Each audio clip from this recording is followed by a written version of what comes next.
মুকেশ আম্বানি বিশ্বের পঞ্চম শীর্ষ ধনী হয়েও সবার সামনে বউকে ইমপ্রেস করার জন্য গান গাইতে ভোলে না। সবার সামনে প্রাউডলি বলে, আমি আমার বউয়ের সাথে পরামর্শ করে কাজ করি, আর তুমি এলাকার কেরামত আলী, তোমার হ্যাডামের শেষ নাই।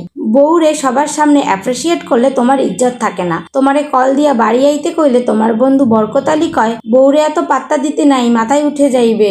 তুমি ফকিন্নি কেন বুঝছো? তোমার কাছে ঘরের বউয়ের কোনো ইজ্জত নাই, তাই তোমার ইনকামেরও কোনো উন্নতি নেই। কথায় যুক্তি আছে কিনা বলুন? কিন্তু ব্যাপার হইল, কথায় যতই যুক্তি থাকুক না কেন, পুরুষ সমাজ আমার এই কথা শোনার পরে বলবে আমি শুধু আমাদের নিজেদের কথাই বলে গেছি। তাইলে এবার পুরুষের পক্ষে দুইটা কথা বলি। নারীরা পুরুষদেরকে ঘরের রাজা ভাবে বলেই তো নিজে রানী হতে চায়। তাই আমাদের সমাজের প্রত্যেক পুরুষের উচিত নিজে রাজা হয়ে বউকে রানী করে রাখা। তবে এই রাজা রানী হইতে গেলে যে মুকেশ আম্বানির মতো টাকা পয়সা থাকা লাগবে এমন কোনো কথা নাই। এই রাজা রানী হইল কল্পনার জগতের রাজা রানী, নিজের ছোট্ট সংসারের রাজা রানী। এখন আসল কথা হলো, আপনারা আমার এই পেঁচাল শুনে নিজেদেরকে আবার সত্যি সত্যি রাজা রানী ভাইবেন না, কিংবা আমারে জ্ঞান প্রদান করে পণ্ডিত মনে করেন না। আসল কথা হইলো, আমি যদি এতক্ষণ এই পেঁচালগুলো না পারতাম, তাহলে কি আপনারা আমার সাথে থাকতেন? আপনাদের সাথে বকর বকর করতে আমার দুপুরের রান্না কমপ্লিট। দুপুরের মেনুতে ছিল মাছের মাথা দিয়ে কাঁচকলা আর সর্ষে ইলিশ।